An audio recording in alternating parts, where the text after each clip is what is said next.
Hello, what is going on, everybody? Welcome to my channel. If you are new here, hello. If you are returning, welcome back. I am Ty, and today I have a nice little video for you that I thought would be helpful for some people who are purchasing their first firearm.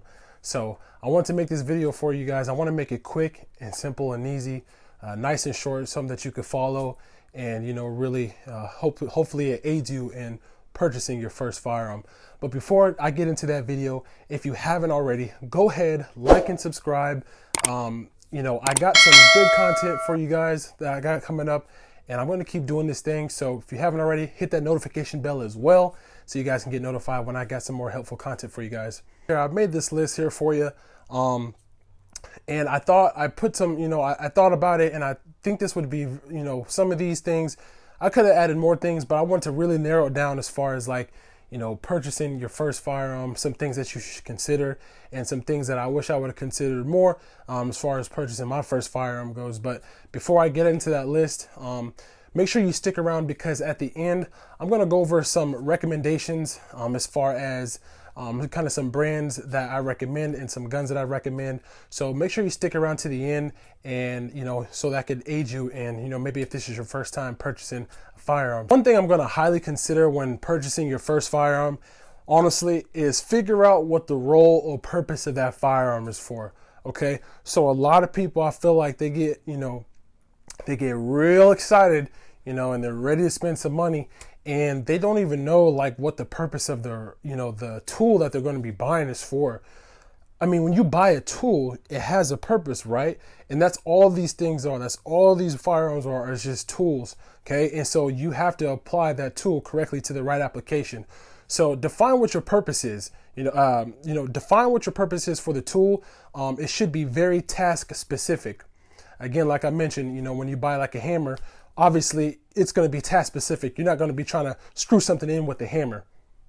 Come on now. So example being, is it for home defense? Is it for sport? Are you doing this for competition, concealment, hunting, etc.? Or you just want something all around? So, I mean, you get the purpose, define what that role is, and so you can narrow it down and help you make a concise, smart decision.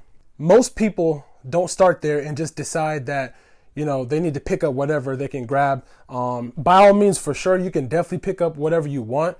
But I mean, I'm just going to recommend that you figure out what that role is. This leads me to my next one, and that's going to be caliber and size.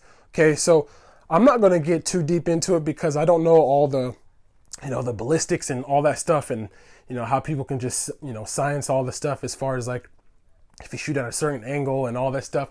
I'm not going to get into that. You can do your own homework on that. But outside of that, though, define what caliber or size you're looking for. Okay, so example being, a defense gun, in short, is essentially the more powerful the caliber you can handle, the better. So I mean, with that being said, by ammo size, but any ammo can be potentially deadly. So I mean, as far as that goes, you got your different rounds. Decide for you, what's, like I said, the bigger the caliber, essentially, that you can handle, the better. But I'm not going to go into that either as well. But I mean, really, I think that the caliber and the size can really help you narrow it down, whether, like I said, it goes back to, what your purpose is. So, for instance, if you have a 308 rifle as your home defense weapon, you better hope where that, where that bullet's traveling, beyond your target. So keep that in mind as well. So that's another thing I want to mention. Stopping power, stopping power is the concern. And like I said, I'm not going to go into the ballistics, everything, but that's what you want. So make sure to take that into consideration as far as, when you're purchasing your first firearm. All right, so another one I have is fit, and I think that's really, really big. So how it fits, how well does it fit in your hand? For instance, like a handgun, just like any tool, the way you can properly use it. If you can't appropriately handle a tool, you're not going to be able to use it effectively. I mean, how obvious is that? I'm not going to be, you're not going to be out doing construction and you can't utilize the tool or the shovel, or you got this big shovel and you can't utilize it correctly, and it's just, you know, you look all weird and unorthodox. So definitely I would say that's very big how it fits. You don't want to get it too big or too small. So a tip I would say at your local gun store, I mean, these guys are going to be able to help you, the salesman. Definitely like get it in your hand, feel it, you know. And then back to what I was saying earlier, you know, I mean, buying stuff online, sure, but as far as that goes, I recommend going in there and getting a feel for it, and you know, really trying to get a feel for your type and your body type, as far as like handling the gun goes. Ask the salesman how to properly grip the weapon or hold the weapon, you know, whether it be a shotgun or AR or, you know, a handgun, whatever. Also, another thing to add to that is try before you buy. I mean, like, how big is that? If you have the ability to go into the range and fire for a couple rounds at your local gun store, by all means, definitely get a feel for it. You know, make sure you're, you know, utilizing the correct technique and everything with that. But I would say that's very, very important. A lot of people just go in there, they like how it looks, and which is fine. They like the aesthetics of it, but they don't really go down there, you know, they don't see about going down and getting into the range and firing off a couple rounds. Another thing to consider is potential upgrades and add-ons. So I think this is important as well to take into consideration when you're purchasing your first firearm. Depending on what you get, I would check to see if the firearm has any added features, you know, anything that can definitely be beneficial in the long run after you've become proficient with the firearm. Examples being like optics, you know, mags, trigger upgrades, etc. You know, take those things into consideration, and I think that will aid you in, you know, making a wise decision. Going back to my first point, this is also another one on my list that I think was important when I thought about it, and that was storage and accessibility.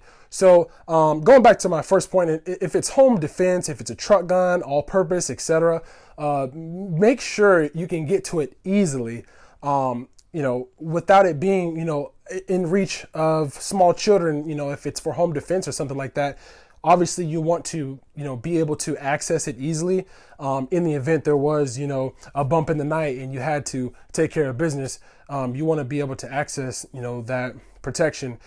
So, you know, maybe it's like a lockbox or like a vault, or I mean, even under your bed, or, you know, somewhere out of, you know, children's reach or something like that, if you do have children.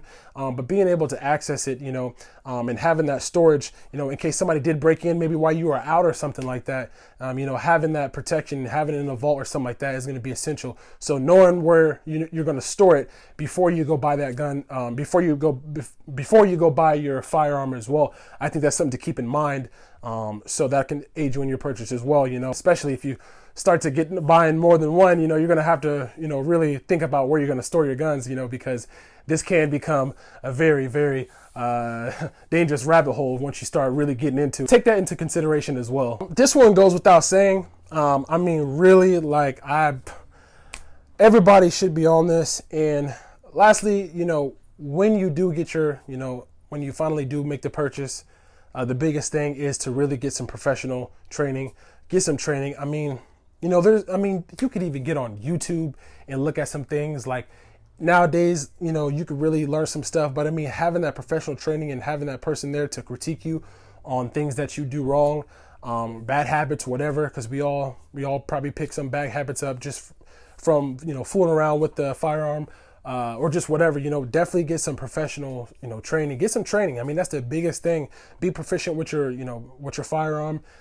That's just goes back to just respecting, you know, the firearm. I think that's very important. A lot of people don't respect them. So respect the tool and get the training with the tool, and you'll be able to, you know, be proficient. So if you made it this far, I have some recommendations that, you know, I think that would be, you know, just something that you can consider as far as purchasing your first firearm. You know, a couple of different brands that I can think of. You know, Glock is very reliable. Everybody knows that. You know, law enforcement, military, whatever. FN, H&K, Smith and Wesson. I mean, there's so many Knights, BCM, Daniel Defense, LMT. I mean, the list just literally goes on. Biggest thing is do your homework and just figure out what you want. For instance, here's my Sig. If you guys seen this before in one of my other videos, this is my concealed carry weapon that I choose right now that I'm carrying. So this is nice. And then so also another gun recommendation, this is my home defense handgun. This is a Glock 17. Let me know if you guys want to check this out. As far as like a brief review goes over this, we can check this one out. But this is my home defense one, and yeah, so that's all I have for you guys. I hope you guys liked the video. I mean, really the biggest thing, do your homework, get in there, test out a few guns if you can, see what fits you, see what really fits you and everything as far as like how you can handle the weapon and maneuver it. I think that's really big, but outside of that, do your homework, train, and I hope everybody's doing good. I hope everybody's safe. And if you haven't already, like I said, go ahead and like and subscribe. It really helps the channel. Let me know if you guys have any recommendations as far as like the next video goes. And that's all I have for you guys. Peace.